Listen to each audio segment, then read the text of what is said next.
and welcome to a slightly delayed episode on Sprue Review.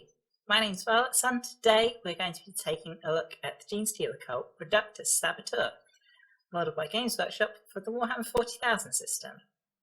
I thought it was a good time to take a look at this model as its single release has just been announced. Hopefully hitting the shelves on the 28th of May, might vary depending on quite where you are. Previously, this model's only been available as part of the Shadow Throne box, which was released around December.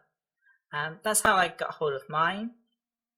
As such, I don't have the new box that this model is going to come with, or the instructions. As such, I'm not going to be able to review either of those. I don't think it's really fair to review the Shadow Throne ones, as the ones that come with the model, if you're buying it yourself, will be quite different. But let's at least have a look what you'll get. I'm guessing the miniature, which comes on a 32mm base, and you get a 25mm base as well for a token that this model creates. This model is 11 pieces, including the piece that becomes a token, and then the two bases. Let's get a closer look at the sprue. I'm going to start off with the main body parts of this figure. Firstly, you have the legs and a bit of the torso. This model does have a hero rock that she's got one foot up on, posing on. I do really like this detailing on Genestealer Cult models, this kind of banding on the suits. It has quite a sort of 70s sci-fi look to it, but has become very distinctively Genestealer Cult, but also Imperial. I think it's a really nice way to add a bunch of detail to a model that's just in clothing rather than armour. And there's a bit more of that detailing on the back here, along with some really nicely sculpted back of the trousers and big chunky boots. The torso front has more of that sort of mining suit / space suit vibe to it. Looks really nice, and got a bit of this model cloak across the front. I like that it's got all these kind of little holes where obviously she's been quite close to some of the explosions she's been setting off, and her clothes have got a bit tatty. And the rest of the cloak is here, along with a nice little kind of comms aerial built into this piece. Really interesting how the part's been broken up on this to give a bit of strength to this part by building into this collar here.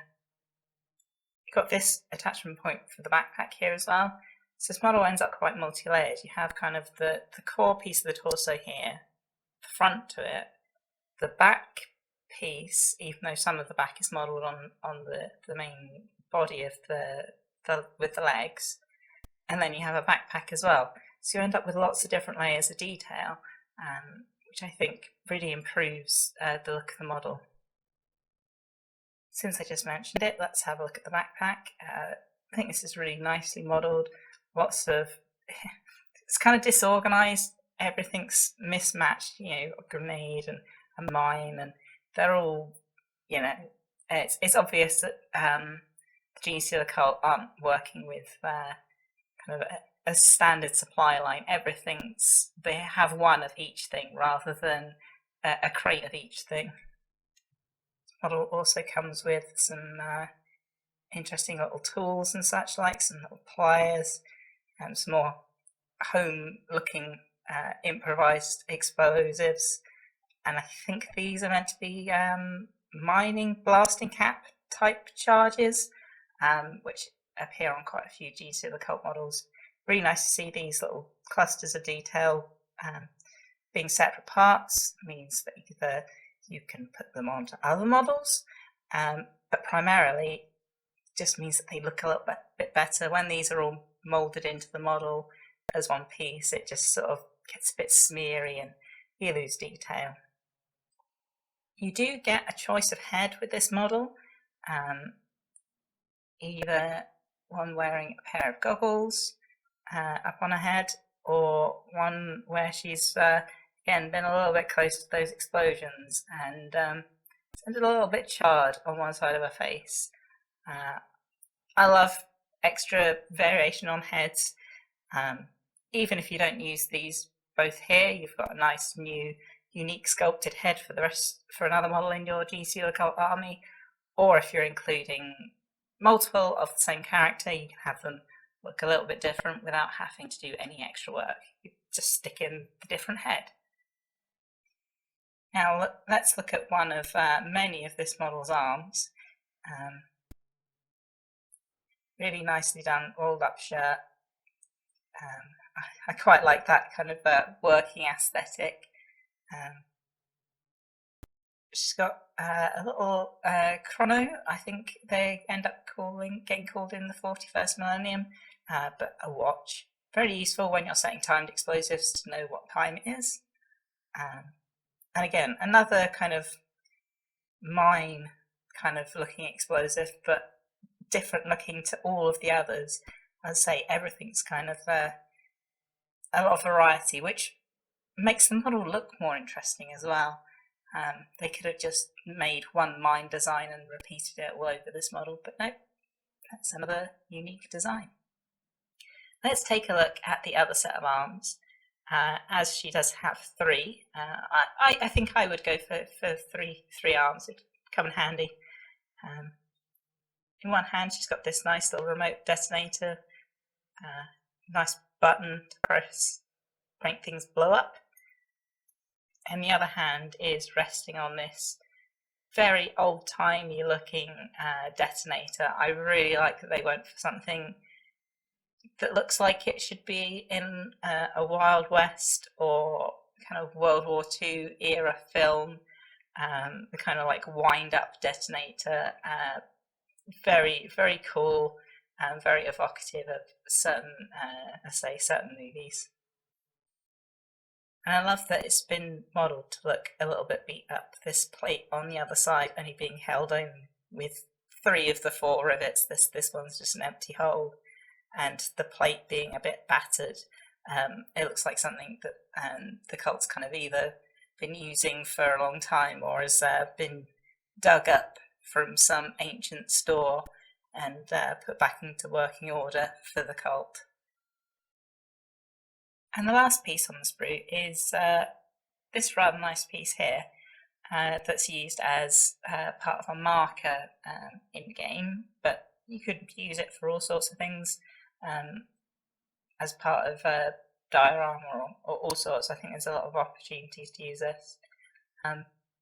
It's quite nicely modelled, and I've seen some people do some crazy things with paint jobs of this already, sort of putting a countdown into these displays, which is probably beyond my brushwork, but if you've got a sharp enough eye and good enough brush control to put some numbers in there, more power to you.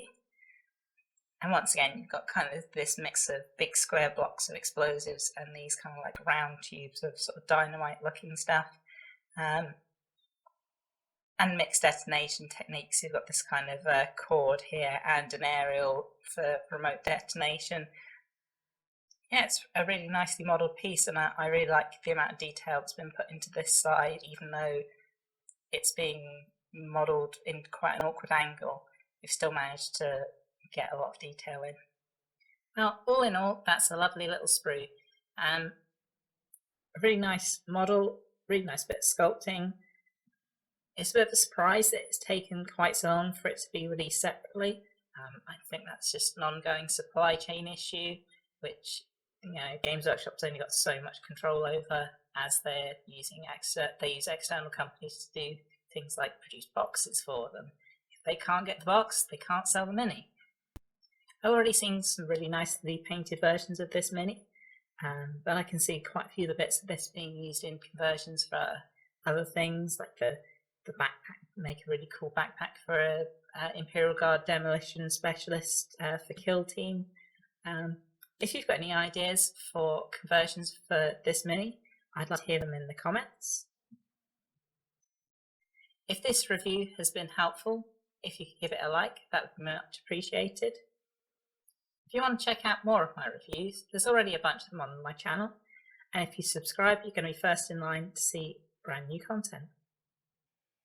Thank you very much for watching, and happy hobbying!